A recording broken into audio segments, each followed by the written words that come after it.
Pernah nggak sih Anda coba ngebayangin sesuatu yang benar-benar tak terbatas? Nah, hari ini kita bakal gali lebih dalam kenapa konsep ketuhanan menurut banyak banget filsuf dan teolog sepertinya bakal selamanya ada di luar jangkauan pemahaman kita sebagai manusia.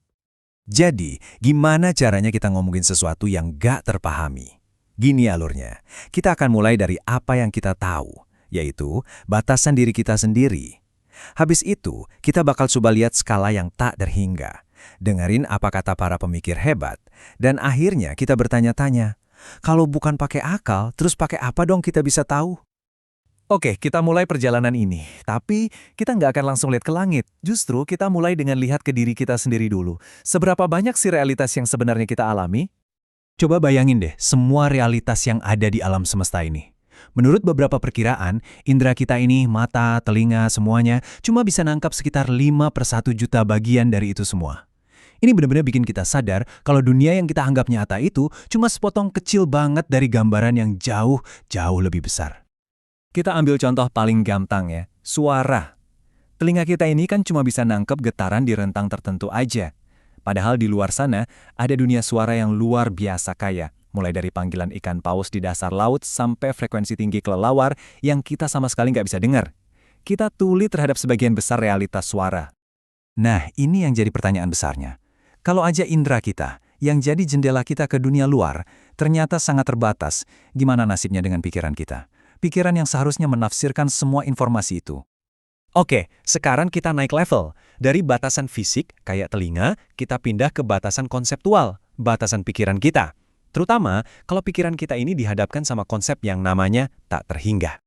Coba deh resapi ini. Bayangin kita jalan secepat cahaya selama triliunan tahun, ngelihat semua alam semesta. Ternyata, semua yang kita lihat, bahkan gak lebih besar dari setitik debu mikroskopis kalau dibandingin sama keberadaan ilahi. Skalanya itu benar-benar udah di luar kapasitas otak kita buat membayangkannya.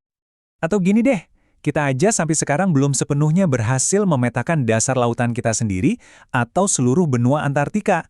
Tapi, di saat yang sama, kita mencoba buat memahami kekuatan yang ngatur seluruh ruang dan waktu. Kesenjangannya jauh banget kan?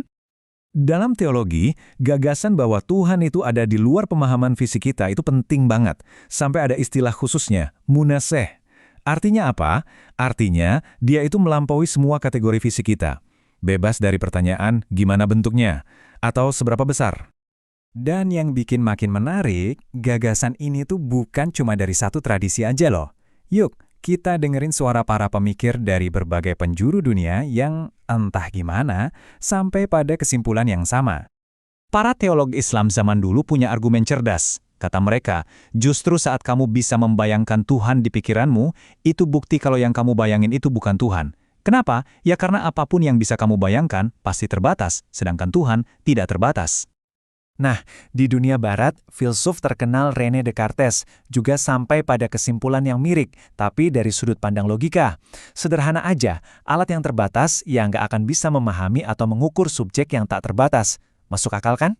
Bahkan seorang sastrawan seperti Goethe juga mengungkapkan perasaan yang sama. Dia seolah-olah bilang, mau kita pakai 1000 nama, 1000 deskripsi, 1000 puisi, tetap aja semuanya bakal gagal menangkap esensi ilahi yang sebenarnya. Ini semua kan akhirnya membawa kita ke satu pertanyaan yang penting banget.